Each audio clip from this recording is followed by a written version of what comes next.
మనం తెలుగు సభ్యుని గురించి తెలుసుకోవడం కోసం ఈరోజు ముందుకు వచ్చాను. విభాగతులు, ఉపవిభాగతులు లేదా ఉపవిభాగతులు చెప్పుకున్నాము. ఈరోజు పారిభాషిక పదాల గురించి తెలుసుకున్నాం. పారిభాషిక పదాలు అంటే ఏంటి, ఎన్ని రకాలు, వాటిని ఏ విధంగా మనం వాడుకలోకి తీసుకున్నాము అనేటువంటి పూర్తి వివరాలు కూడా ఈరోజు మనం తెలుసుకున్నాము.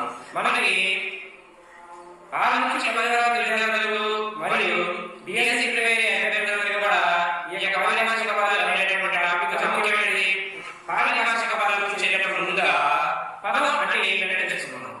అర్థవంతమైన అక్షరాల సముదాయమే పదం అంటారు. పదాల గురించి మొట్టమొదటిసారిగా చెప్పేది ఎవరంటే పాణిని. ఈ పాణిని యాత్రను తన రాసిన అష్టాధ్యాయి అనే గ్రంథంలో పదాల గురించి చెప్పడం జరిగింది. మరి పారిభాషిక పదాలు అంటే ఏంటంటే ఏదైనా పదానికి సామాన్య అర్థమే కాక ఇంకా మరో విశిష్టమైనటువంటి అర్థాన్ని తెలియజేయాలని పారిభాషిక పదాలు అంటారు. మన తెలుగు పదాలన్నింటినీ కూడా 5 రకాలుగా విభజించడం జరిగింది. అవేంటి, వాటి గురించి మనం కొద్దిగా తెలుసుకున్నాం. మన తెలుగులో ఉన్నటువంటి పదాలన్నింటినీ కూడా పరామర్శ చంద్రశేఖర్ గారు 5 రకాలుగా విభజించి చెప్పడం జరిగింది. అవి ఏంటంటే, 1 తత్సమ పదాలు, తద్భవ పదాలు, 3 గ్రామ్యం, 4 దేశం, 5 అన్యదేశీయం.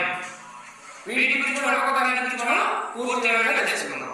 ముందుగా తత్సమం అంటే ఏంటి, తత్సమ పదాలు ఏంటని ఉదాహరణతో సహా చూద్దాం. 1వ తత్సమం. తత్సమం అంటే ఏంటంటే సంస్కృత ప్రాకృత తుల్యమగు భాష తత్సమం. సంస్కృత ప్రాకృత తుల్యమగు భాష. తుల్యమగు అంటే సమానమైనటువంటి భాష. సంస్కృత పదానికి ప్రాకృత పదానికి సమానమైనటువంటి భాషే ఈ తత్సమ పదాలు అని చెప్పేసి పరమహంస చంద్రశేఖర్ గారు చెప్పడం జరిగింది. మనకి తెలుగులో ప్రకృతి, వికృతి అనే పదాలు ఉన్నాయి కదా. ప్రకృతి పదాలని తత్సమ పదాలుగా రాసుకోవచ్చు. ఇంకోటి తత్సమ పదాలు ఉపసర్గతో కూడినటువంటి అక్షరాలు ఏంటంటే రు, ష, షే, పరుషాలు. పరుషాలు అంటే కచ, తప ఉంటాయి కదా, అవి క, చ, త, త, ప, ఇవి పరుషాలు. వీటితో పాటు య.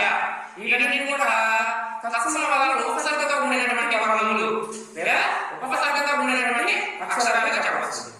సంస్కృత ప్రాకృత తుల్యమగు భాష తత్సమం. ఇది ఉదాహరణ ఏంటంటే తత్సమ పదాలుగా విశేషాలు కూడా వస్తాయి. రామ, దేవుడు ఈ విధంగా వస్తాయి. ఇంకా సంస్కృత ప్రాకృత భవమగు భాష తద్భవం అని అంటారు. అంటే సంస్కృత ప్రాకృత భాషలో నుండి పుట్టినదే తద్భవం. భవం అంటే పుట్టుక అని అర్థం. సంస్కృత ప్రాకృత భవమగు భాష తద్భవం అంటే సంస్కృత ప్రాకృత భాషలో నుండి పుట్టినదే తద్భవం. ఈ తద్భవానికి మరో పేరు వికృతి పదాలు. తద్భవ పదానికి మరో పేరు వికృతి పదాలు చెప్పవచ్చు. ఇంకా మనం తత్సమ పదాలు ప్రకృతి పదాలుగా చెప్పుకున్నాం కదా. ఉదాహరణ ఏంటి, చంద్రుడు అంటే చెప్పుకున్నాం. తత్సమ పదాలు చంద్రుడు అంటే ప్రకృతి. దాని వికృతి ఏంటి, చంద్రుడు.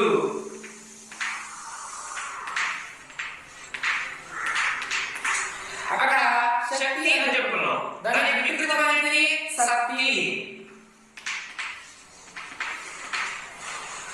అక్కడ రామ అని చెప్పుకున్నాం తత్సమ పదాలు. దాని యొక్క వికృతమైనది రాముడు. ఇంకా ఈ విధంగా ఉదాహరణ మనం చెప్పవచ్చు.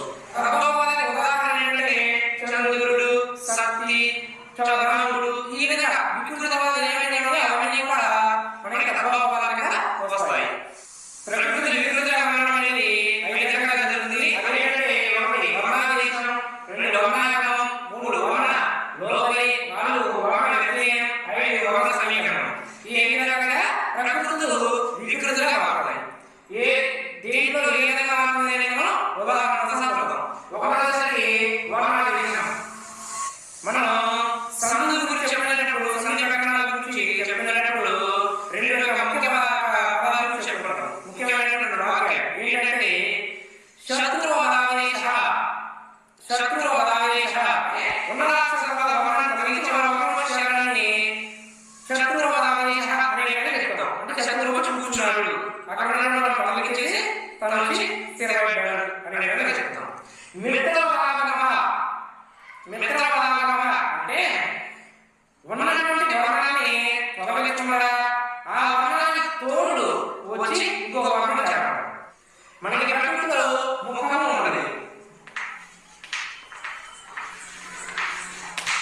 దాని వికృతం ఏమైనా రాస్తాము మొగము,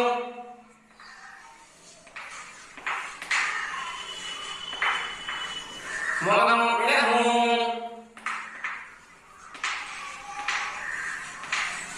ఈ విధంగా రాస్తున్నాం. అంటే మొగము అనేది మొగము లేదా మోముగా ఏర్పడింది. ఇది వర్ణాదేశం పెట్టుకోవచ్చు. తర్వాత భాష.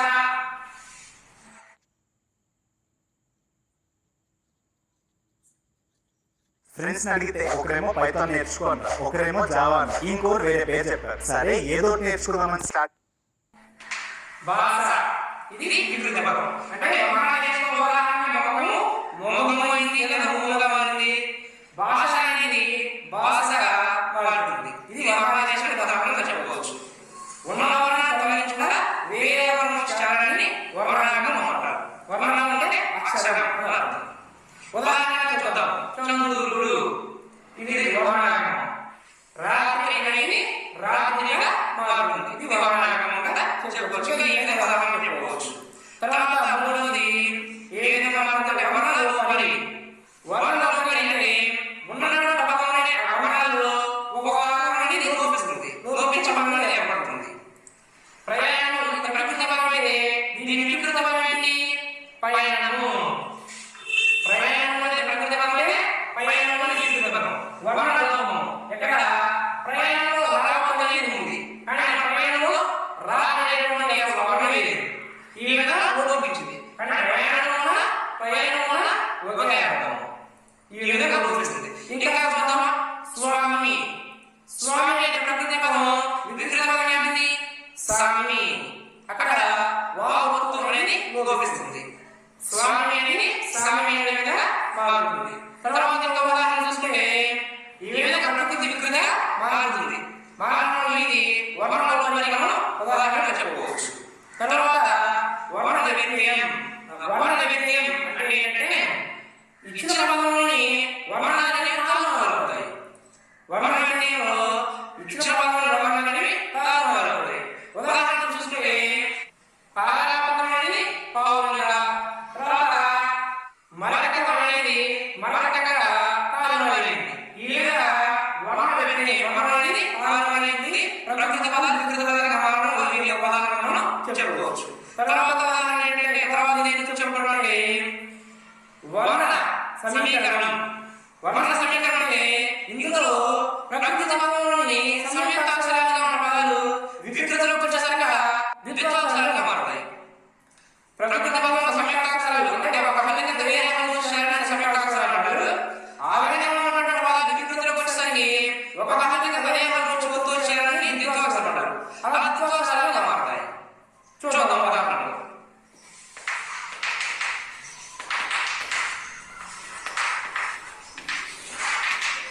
కన్య ఏ విధంగా మారుతుంది వికృతం కన్య. అగ్ని అగ్ని కన్య అవుతుంది. కాబట్టి కాబట్టి వేరే వచ్చే అగ్నిని సంయుక్తాక్షరం అంటారు. కన్య అనేది ఇక్కడ వచ్చే ద్విత్వాక్షరం అంటే నేవి నాకు నవ్వుతుంది. ఒక పదానికి వేరే వచ్చారని ద్విత్వాక్షరం అంటారు. కాబట్టి దీన్ని ద్విత్వాక్షరంగా మారింది. అగ్ని అనే సంయుక్తాక్షరం అగ్ని అనే ద్విత్వాక్షరంగా మారింది. విద్య అనే సంయుక్తాక్షరం విద్య అనే ద్విత్వాక్షరంగా మారింది. ఈ విధంగా వర్ణ సమీకరణానికి ప్రకృతి వికృతంగా మారుతాయి. ఇప్పుడు మనం చెప్పబోయేది కూడా ప్రకృతి పదాలు ఏ విధంగా వికృత పదాలు మారుతాయి, అది 5 రకాలుగా మారుతాయి. అది ఎలాంటిది ఉదాహరణతో మనం చెప్పుకుందాం. ఇందులో ఉన్న పదాలన్నీ కూడా వ్యాకరణానికి విరుద్ధంగా ఉంటాయి కాబట్టి దాన్ని వ్యాకరణ విరుద్ధంగా భాష గ్రామ్యం అని చెప్పేసి చెప్పడం జరిగింది. ఆ పదాన్ని అనేది ఒకసారి మనం చూద్దాం. లక్షణ విరుద్ధంగా భాష గ్రామ్యం లేదా వ్యాకరణ విరుద్ధంగా భాష గ్రామ్యం అని చెప్తారు. ఉదాహరణకి పువ్వు, లేగు, తొంగు, లగెత్తు, సంచమానుడు, తట ఇవన్నీ కూడా పల్లెటూరులో మాట్లాడేటువంటి మాట్లాడేటువంటి మాటలు. ఇప్పుడు వీటిలో గ్రామీణ పదాలు కూడా అన్ని రకాలుగా చెప్తారు.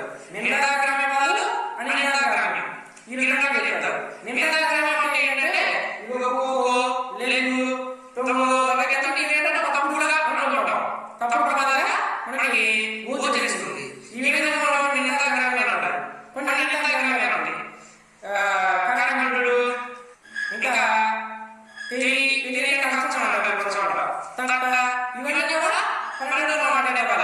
అయితే దీన్ని అనిదాక పదాలు అంటారు. నిందాకనే అనిదాకనే అని చెప్పేసి రెండు రకాలు ఉంటాయి. నిందాకనే అంటే ఓ లేవు తమో ఇవన్నీ తప్పు పదాలని గోచరిస్తాయి కాబట్టి నిందాకనే పదాలు అంటారు.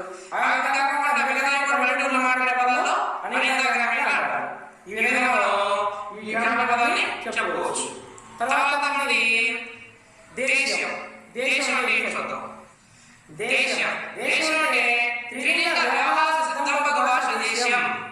త్రిలింగ వ్యవహార సిద్ధాంత భాష దేశం అంటే త్రిలింగాలు అంటే మూడు లింగాలు ఏంటంటే శ్రీశైలం, కాళేశ్వరం, ద్రాక్షారామం.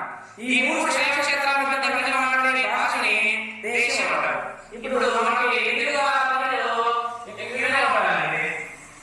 ఎక్కడ శ్రీశైలం ఉంటే ఎక్కడ కాళేశ్వరం ఉంటుంది, ఎక్కడ కాళేశ్వరం ఉంటుంది, ఎక్కడ ద్రాక్షారామం ఉంటుంది. అంటే మన ప్రస్తుతం ఆంధ్రప్రదేశ్ తెలంగాణ రాష్ట్రంలో చూస్తే శ్రీశైలం, కాళేశ్వరం, ద్రాక్షారామం ఈ యొక్క మూడు శైవ క్షేత్రాల మధ్య మాట్లాడే భాషని దేశం అంటారు. ఈ మూడు శైవ క్షేత్రాల మధ్య మాట్లాడే భాషను దేశం అంటారు. ఆ మూడు శైవ క్షేత్రాలని శ్రీశైలం, కాళేశ్వరం, ద్రాక్షారామం. ఉదాహరణ చూసుకుంటే మనకి కొన్ని చోట్ల ఈ మూడు శైవ క్షేత్రాల మధ్య మాట్లాడే భాషలో కొన్ని చోట్ల పేట అంటారు. పేట అంటే అర్థం ఏంటంటే పట్టణం, మరి కొన్ని చోట్ల పట్టణం అని అంటారు. మరి కొన్ని చోట్ల ముందులో అంటాం. ముందులో అంటే దాన్ని ఇంకో చోట కర్ణాటక అంటారు. ఈ యొక్క ముందులో అంటే కొన్ని చోట కర్ణాటక అంటారు. ఆ తర్వాత దూడ అంటే దాన్ని పెయ్యి అని అంటారు. మరి కొన్ని చోట్ల కోట అంటే దాన్ని దుర్గం అంటారు. మేడ అంటే దాన్ని భవనం అంటారు. ఇంకా ఈ విధంగా ఇంకా కొన్ని ఉదాహరణలు చెప్పుకోవచ్చు. అన్ని దేశం అనేటువంటి టాపిక్ని వెళ్దాం. ఐదవది అన్ని దేశం. అన్ని దేశం అంటే సంస్కృత ప్రాకృత భాషల్లో ఉన్న పదాలు కాక ఇంకా ఇతర భాషల్లో ఉన్న పదాలు తెలుగులోకి వచ్చి అలాగే చెప్పడం. అంటే ఇతర భాషల్లో ఉన్న పదాలను తెలుగులోకి తీసుకొని మన భాష కాకుండా అలాగే ఉన్నట్టుగానే చెప్పడం. అలా అయితే ఆ పదాలు మనకి మన జనజీవనంలో అలవాటు కాదు. వీటిని మనం అన్ని దేశీయ పదాలు అంటారు. ఉదాహరణ చూద్దాం. ఇప్పుడు మనకు తెలిసినటువంటి ఏంటంటే ఇప్పుడు బస్సు, కారు, రోడ్డు, బోర్డు, ఇంకా కాఫీ, పేపర్, ఫ్యాన్. ఇప్పుడు నేను పదాలన్నీ మీకు అర్థమవుతుంది లేదా? చదువుకున్న వాళ్ళు కూడా ప్రస్తుతం ఈ పదాలన్నీ అర్థమవుతుంది. ఎందుకని ఇవి కూడా తెలుగు అలవాటు. కానీ వాస్తవం అయితే ఇప్పుడు నేను చెప్పినటువంటి ఈ పదాలన్నీ కూడా ఆంగ్ల పదాలు. ఏవి ఇవన్నీ కూడా మన తెలుగులో అర్థమవుతుంది. కానీ వాస్తవం ఇవన్నీ కూడా ఆంగ్ల పదాలు. కానీ ఇవి మనం తెలుగులోకి తీసుకోలేదా? ఆంగ్ల వాటిని వేరే వేరే చూపిస్తారు. తెలుగులో మన ప్రస్తుతం వీటిని ఇలాగే తీసుకుంటాం. తెలుగులో అలవాటు లేదా ఇది. ఈ విధంగా ఇతర భాషలోని పదాలను తెలుగులోకి తీసుకొని అలాగే ఉన్నట్టుగా చెప్పడాన్ని అన్ని దేశీయ పదాలను చెప్పుకోవచ్చు. ఇంకా ఉదాహరణ చూస్తున్నామా? గంగాళం ఉందిగా, చావిడి. ఈ పదాలు గంగాళం, చావిడి అనే పదాలు హిందీ పదాలు. వాస్తవానికి హిందీ పదాలు. కానీ ప్రస్తుతం వీటిని తెలుగులో పలుకుతున్నాం. అది ఇస్త్రీ, మేస్త్రి, బొంగు, బొంగు అంటానే బొంగు. ఇవన్నీ కూడా మనకి ఇస్త్రీ, మేస్త్రి, బొంగు అనేవి ఉర్దూ పదాలు. కానీ మనం తెలుగులో అలాగే పలుకుతున్నాం. అది ఇంకా ఏమంటే బత్తాయి, బత్తాయి, కమాను. ఇవి పారశీక పదాలు, అంటే మరాఠీ పదాలు. ఇవి బత్తాయి, కమాను పారశీక మరాఠీ పదాలు. కానీ ప్రస్తుతం ఈ తెలుగులో మనం అలాగే పలుకుతున్నాం. ఈ మధ్య అనేది కన్నడ పదం. మధ్య అనేది కన్నడ పదం. కానీ తెలుగులో మనం అలాగే మనం అలవాటు చేసుకున్నాం. అసలు మన మధ్య చాలా చల్లని తెలుగు పదం చెప్పుకోవచ్చు. మంచిగానే కన్నడ కన్నడ తెలుగులో కూడా మంచిగానే పలుకుతున్నాం. తర్వాత బొత్తం అనేది అంటే బొత్తం అంటే ఉంది. ప్రస్తుత కాలం తగ్గించాలని మన ముందు కాలంలో బొత్తాలు పెట్టుకోవచ్చు కానీ అంటారు కదా. అంటే బొత్తం అంటే ఉంది. కానీ ఈ బొత్తం అనేది పోర్చుగీస్ పదం. ఇది బొత్తం అనేది పోర్చుగీస్ పదం. కానీ ప్రస్తుతం తెలుగులో కూడా బొత్తం అంటే పలుకుతున్నాం. ఈ విధంగా ఇతర భాషలో ఉన్నటువంటి పదాలని మన భాషలో కూడా తీసుకొని అలాగే పలుకుతున్నాం. కాబట్టి ఇతర దేశాలలో మన భాషలో వచ్చే కాబట్టి అన్ని దేశీయ పదాలు అంటారు. అన్ని దేశీయ పదాలు అంటారు. ఇక